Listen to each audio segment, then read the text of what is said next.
ਆਲੋ ਸੱਜਣੋ ਤੇ ਮਿੱਤਰੋ ਵਜ਼ੀਰ ਆਲਾ ਪੰਜਾਬ ਜਿਨ੍ਹਾਂ ਨੇ ਫੈਸਲਾਬਾਦ ਦੇ ਵਿੱਚ ਇਲੈਕਟ੍ਰਿਕ ਬੱਸਾਂ ਭੇਜ ਦਿੱਤੀਆਂ ਨੇ ਔਰ ਇਲੈਕਟ੍ਰਿਕ ਬੱਸਾਂ ਦੇ ਵਿੱਚ ਕਿਹੜੇ-ਕਿਹੜੇ ਬੰਦੇ ਫ੍ਰੀ ਦੇ ਵਿੱਚ ਸਫ਼ਰ ਕਰ ਸਕਦੇ ਆ। ਤੁਹਾਨੂੰ ਪਤਾ ਚਿੰਚੀ ਰਕਸ਼ਿਆਂ ਤੇ ਧੱਕੇ ਖਾਣਾ, ਲੋਕਲ ਵੈਗਨਾਂ ਦੇ ਵਿੱਚ ਧੱਕੇ ਖਾਣਾ ਤੇ ਲੋਕਲ ਬੱਸਾਂ ਦੇ ਵਿੱਚ ਧੱਕੇ ਖਾਣਾ ਤੇ ਇਲੈਕਟ੍ਰਿਕ ਬੱਸਾਂ ਜਿਹੜੀਆਂ ਕਿ ਫੈਸਲਾਬਾਦ ਦੇ ਵਿੱਚ ਪਹੁੰਚ ਗਈਆਂ ਸੀ ਔਰ ਇਹਨਾਂ ਦੇ ਵਿੱਚ ਸਫ਼ਰ ਕਿਹੜਾ-ਕਿਹੜਾ ਬੰਦਾ ਕਰੇਗਾ। लो जनाब सब तो पहले गल करते हैं बजुर्ग शहरी जेडे कि फैसलाबाद के होंगे वो बिल्कुल फ्री सफ़र कर सकते हैं। फिर स्टूडेंट जेडे होंगे वो भी सफ़र फ्री कर सकते हैं।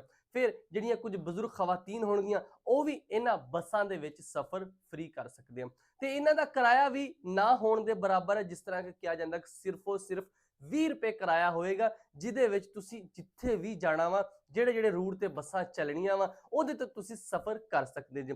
ਤੇ ਵਜ਼ੀਰ ਆਲਾ ਪੰਜਾਬ ਮਰੀਮ ਨਵਾਜ਼ ਨੇ ਬਹੁਤ ਹੀ ਚੰਗਾ ਇਹ ਕੰਮ ਕਰ ਦਿੱਤਾ ਵਾ ਜਿਹੜੇ ਕਿ ਪੰਜਾਬ ਦੇ ਰਹਿਣ ਵਾਲੇ ਸ਼ਹਿਰੀ ਆ ਉਹਨਾਂ ਵਾਸਤੇ ਬਹੁਤ ਜ਼ਿਆਦਾ ਫਾਇਦਾ ਵਾ। ਲੋ ਤੁਸੀਂ ਸਫ਼ਰ ਕਰੋ ਔਰ ਆਪਣੀ ਮੰਜ਼ਿਲ ਤੇ ਪਹੁੰਚੋ ਤੇ ਨਾਲੇ ਫ੍ਰੀ ਦੇ ਵਿੱਚ ਪਹੁੰਚੋ।